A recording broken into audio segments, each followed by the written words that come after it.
ഈശോ മിശിഹായിക്ക് സ്തുതിയായിരിക്കട്ടെ. മിശിഹായിൽ സ്നേഹം നിറഞ്ഞവരെ, സങ്കീർത്തനം 37:7 നമ്മൾ ഇപ്രകാരം വായിക്കുന്നുണ്ട്: കർത്താവിൻ്റെ മുൻപിൽ സ്വസ്ഥമായി ഇരിക്കുക, ക്ഷമാപൂർവം അവിടുത്തെ കാത്തിരിക്കുക. പ്രിയപ്പെട്ടവരെ, പലപ്പോഴും ഈ വചനം നമ്മുടെ ജീവിതത്തിലെ ഒത്തിരി അർത്ഥവത്തായ വചനമാണ്. അനേക മക്കളുടെ ജീവിതത്തിൽ കാലങ്ങളായി പ്രാർത്ഥിച്ച് കണ്ണീരോടെ നിലവിളിച്ച് പ്രാർത്ഥിച്ച അവസരങ്ങളുണ്ട്. എല്ലാ വഴികളും അടയുമ്പോൾ ദൈവം മാത്രം ആശ്രയമെന്ന അവസ്ഥ നമ്മുടെ എല്ലാവരുടെയും ജീവിതത്തിൽ കടന്നു വരുമ്പോൾ നാം കണ്ണീരോടെ പ്രാർത്ഥിച്ചിട്ടും ദൈവത്തിൽ നിന്ന് നമുക്ക് മറുപടി ഒന്നും ലഭിക്കാതെ വരുമ്പോൾ നാം പ്രാർത്ഥിച്ച വിഷയം സ്വാഭാവികമായി മറന്ന് സാഹചര്യങ്ങളോട് പൊരുത്തപ്പെട്ട് നമ്മൾ കടന്നു പോകാറുണ്ട്. പ്രിയപ്പെട്ടവരെ, ഒരിക്കൽ ഒരു കാടിൻ്റെ ഉള്ളിൽ തല ഉയർത്തി നിന്ന 3 മരങ്ങൾ തങ്ങളുടെ സ്വപ്നങ്ങൾ അന്യോന്യം പങ്കുവെച്ച് പറയുവാനായിട്ട് തുടങ്ങി. തങ്ങളുടെ സ്വപ്നങ്ങൾ അന്യോന്യം പങ്കുവെച്ച് പ്രാർത്ഥിക്കുവാനായിട്ട് തുടങ്ങി. ഒന്നാമത്തെ മരം ഇപ്രകാരം പറഞ്ഞു: എന്നെ ആരെങ്കിലും മുറിച്ചു കൊണ്ടുപോയാൽ എൻ്റെ തടി ഉപയോഗിച്ച് ലോകത്തിലെ ഏറ്റവും വലിയ നിധി സൂക്ഷിക്കുന്ന ഒന്നാക്കി എന്നെ തീർക്കണം.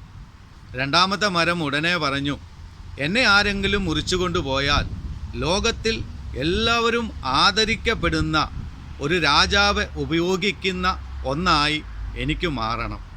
ഉടനെ മൂന്നാമത്തെ മരം പറഞ്ഞു: എനിക്ക് എപ്പോഴും ഇങ്ങനെ എല്ലാവരും കാണുക, തല ഉയർത്തി നിൽക്കണം. ഇതാണ് എൻ്റെ ആഗ്രഹം. അങ്ങനെ ഈ 3 മരങ്ങളും തങ്ങളുടെ സ്വപ്നങ്ങൾ അന്യോന്യം പങ്കുവെച്ച് ദൈവത്തോടെ തങ്ങളുടെ സ്വപ്നങ്ങൾ പറഞ്ഞ് പ്രാർത്ഥിക്കുവാനായിട്ട് തുടങ്ങി.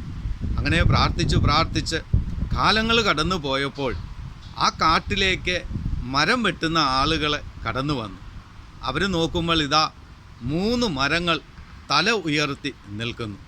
അവരാ മരങ്ങളുടെ അടുത്തേക്ക് ചെന്നിട്ട് ആദ്യത്തെ മരം ആ മരം വെട്ടുകാരൻ മുറിച്ചു. എന്നിട്ട് അദ്ദേഹം അതുകൊണ്ട് ചെറിയ പലകകൾ ഉണ്ടാക്കി ആ പലകകൾ ഉപയോഗിച്ച് അദ്ദേഹം അതൊരു കാലിത്തൊഴുത്ത് പണിതു. ലോകത്തിലെ ഏറ്റവും വലിയ നിധി സൂക്ഷിക്കുന്ന ഒന്നായി തീരണമെന്ന് ആഗ്രഹിച്ച മരം കാലിത്തൊഴുത്തിൻ്റെ ഭാഗമായി തീർന്നു. രണ്ടാമത്തെ മരം മുറിച്ചെടുത്തിട്ട് ആ മരം കൊണ്ട് അദ്ദേഹം മീൻ പിടിക്കുന്ന ഒരു വള്ളമുണ്ടാക്കി. ലോകത്തിലെ ഏറ്റവും വലിയ ആരാധ്യനായ രാജാവ് ഉപയോഗിക്കുന്ന ഒന്നായി തീരണമെന്ന് ആഗ്രഹിച്ച ആ മരം മീൻ പിടിക്കുന്ന വള്ളമായി തീർന്നു. മൂന്നാമത്തെ മരം മുറിച്ചെടുത്തപ്പോഴേ മരം മുറിച്ച വ്യക്തിക്ക് അതുകൊണ്ട് വലിയ ഉപയോഗമൊന്നുമില്ലായിരുന്നു. അദ്ദേഹം അത് മുറിച്ചെടുത്ത് അറയ്ക്കുള്ളിലേക്ക്, ഇരുട്ടിൻ്റെ ഉള്ളിലേക്ക് തള്ളിവിട്ടു. ലോകത്തിലെല്ലാവരും കാണുക ഉയർന്നു നിൽക്കണമെന്ന് ആഗ്രഹിച്ച മരം ഇരുട്ടിൻ്റെ ഉള്ളിലേക്ക് മറയപ്പെട്ടു.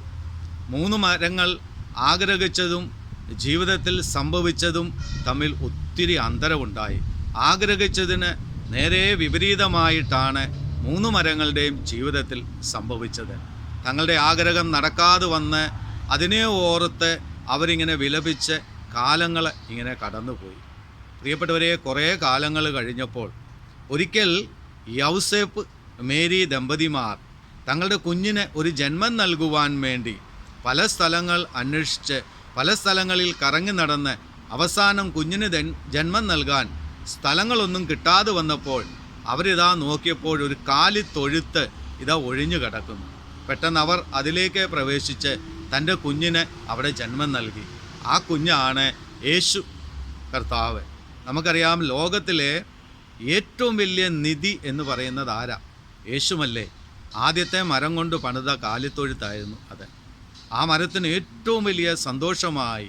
താൻ ആഗ്രഹിച്ചത് താൻ മറന്നുപോയി, എന്നാൽ താൻ ആഗ്രഹിച്ചത് ദൈവം കാലങ്ങൾ കഴിഞ്ഞ് ഓർത്ത് തൻ്റെ ആഗ്രഹം സഫലമാക്കി തന്നതിനെ ഓർത്ത് അത് ദൈവത്തിന് നന്ദി പറഞ്ഞു.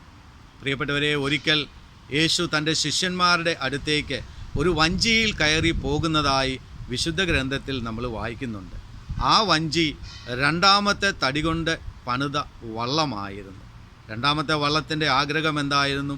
ലോകത്തിൽ എല്ലാവരും ആദരിക്കപ്പെടുന്ന രാജാവ് ഉപയോഗിക്കുന്ന ഒന്നിൻ്റെ ഭാഗമായി തീരണം. ലോകത്തിലെ ഏറ്റവും വലിയ ആദരിക്കപ്പെടുന്ന രാജാവ് ആരാണ്? യേശുവാണ്. പ്രിയപ്പെട്ടവരെ, ആ വള്ളത്തിനും ഭയങ്കര സന്തോഷമായി. താൻ മറന്നുപോയത് ദൈവം ഓർത്തതിനെ ഓർത്ത് അത് ദൈവത്തിന് നന്ദി പറഞ്ഞു. മൂന്നാമത്തെ മരം, പ്രിയപ്പെട്ടവരെ, യേശുവിനെ തറയ്ക്കുവാൻ വേണ്ടി യഹൂദർ തടി അന്വേഷിച്ച് പല സ്ഥലങ്ങളിൽ നടന്നു. അവസാനം ആരോ പറഞ്ഞു, ഇതാ ഇരുട്ടറയ്ക്കുള്ളിൽ തടിക്കഷ്ണം ഇരിപ്പുണ്ട് എന്ന് പറഞ്ഞു. അങ്ങനെ യഹൂദന്മാർ ആ തടി വലിച്ചൂരി കുരിശുണ്ടാക്കി അത് ഗോകുൽത്താ മലയുടെ നെറുകയിൽ കൊണ്ട് നാട്ടി നിർത്തി. പ്രിയപ്പെട്ടവരെ, ആ മരമാണ് മൂന്നാമത്തെ മരം. എല്ലാവരും കാണുക, ഉയർന്നു നിൽക്കണമെന്ന് ആഗ്രഹിച്ച മരം. അതും ഇപ്രകാരം ചിന്തിച്ചു, ഞാൻ മറന്നുപോയത് എൻ്റെ ദൈവം ഓർത്തല്ലോ എന്ന്. അതേ പ്രിയപ്പെട്ടവരെ, 3 മരങ്ങൾ കാലങ്ങൾക്ക് മുമ്പേ പ്രാർത്ഥിച്ച് മറന്നുപോയ കാര്യം ദൈവം മറന്നില്ല എന്ന് ഈ കഥ നമ്മളെ ഓർമ്മപ്പെടുത്തുകയാണ്.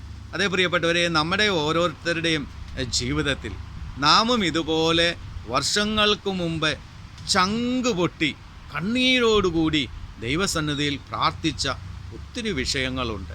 അവസാനം നാം ഓരോരുത്തരും പ്രാർത്ഥിച്ച് അവസാനം മറുപടി ലഭിക്കാതെ നാം അതെല്ലാം മറന്ന് നമ്മുടെ ജീവിത സാഹചര്യങ്ങളുമായി പൊരുത്തപ്പെട്ട് മുന്നോട്ട് പോകാറുണ്ട്.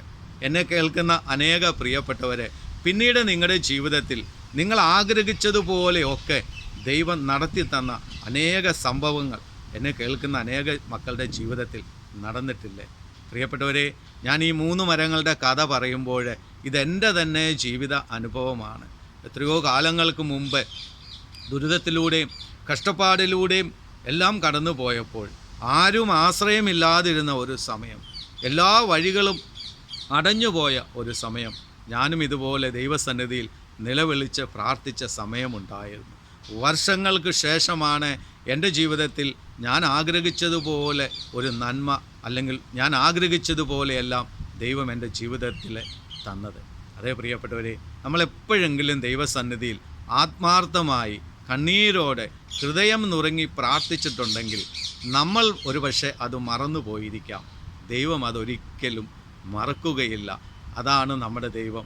നമ്മൾ കേട്ടിട്ടില്ലേ, പെറ്റമ്മ മറന്നാലും മറക്കാത്തവൻ, ആരെല്ലാം ഉപേക്ഷിച്ചാലും ഉപേക്ഷിക്കാത്തവൻ, നമ്മുടെ കണ്ണീര് കുപ്പിയിൽ ശേഖരിച്ച് വെക്കുന്നവൻ എന്നൊക്കെ നമ്മൾ കേട്ടിട്ടില്ലേ?